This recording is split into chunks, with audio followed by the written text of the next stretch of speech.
परवा दिवशी जो प्लॉट आपण भिजवलो त्याला आज आपण सकाळ सकाळ तणनाशक मारायला आलो. नमस्कार मंडळी, सगळ्यांना जय श्रीराम. आपलं आहे ना तणनाशक मारायचं ना रोज काम चालू आहे बरं का. जसा प्लॉट भिजवायचो ना तसं हळूहळू मारतोय.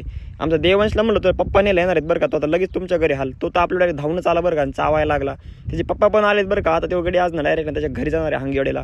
त्याला म्हणलं शाळा बेळा बघ आपलं जरा सावले खालची नोकरी बघ नाही तर मोकार ना गोळ व्हायचं. आमचे दाजी पण येऊन पोहोचले बरं का. देवांश तर भलताच खुश झाला होता. दाजी आणि आत्या आले होते. दाजी त्यांचं कांदा काटण्याचं काम चालू आहे बरं का. लवकरच कांदा काटून होईन बरं का.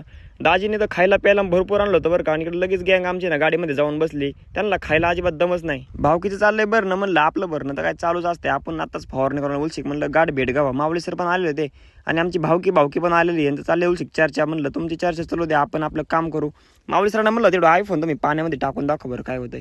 खरंच मावळे सरांनी टाकला ना भाऊ आयफोन पाण्यामध्ये. आयला काहीच झालं नाही फोनला. म्हणलं भाऊ 13 टाकला असता ना तर नक्कीच ना घोटाळा झाला असता. कारण आपल्याला हप्त्यावरला मोबाईल असल्यामुळे आपण जास्त रिस्क पण घेत नाही. माऊली सर दाखवत होते फोनला काहीच झालं नाही. म्हणलं उद्या परवा दिवशी ना बंद पडला ना मग कळन तुला. गुलाबबाई यांना म्हणलं मोटर टाका बंद करून आपल्याला तारखेचं काम आलं. आपल्याला श्रीगोंद्याला जायचं कारण आपल्याला आता पेट्रोल पंप नव्हतं सांगणं चालू करायला तरच करतोय.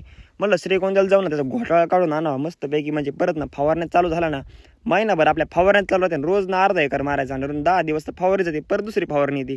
गाड्यांना उलसक नाश्ता पाणी करावं म्हणलं मस्तपैकी. इकडं ना वडापाव चालवा म्हणलं 2-2. आता हे माऊली सरांचा खर्च त्यामुळे आपण 2-2 खाल्ले. पापड घेतले ना आमचे ना मेजर साहेब म्हणजे ना रोहित भोईटे सर भेटले बरं का. त्यांना म्हणलं खूप दिवसांनी भेटला ना. आमचे यश आरू पण आले होते. त्यांचा उलसा खर्च होता वाटतं. पण आपला तर खर्च आधी झाल्यामुळे आपण डायरेक्ट धूम ठोकली.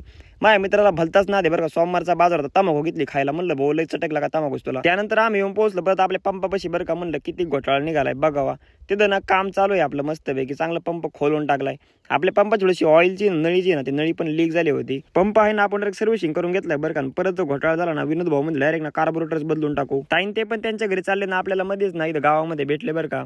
मग देवांशला म्हणलं टाटा बाय बाय करते तेव्हा तर काय करेना बरं का. आमची दिदी ना 100% टाटा बाय बाय करतेच. पण आपण ना जेव्हा पुढे गेलो का तवर त्यांनी मागून टाटा बाय बाय केलंय.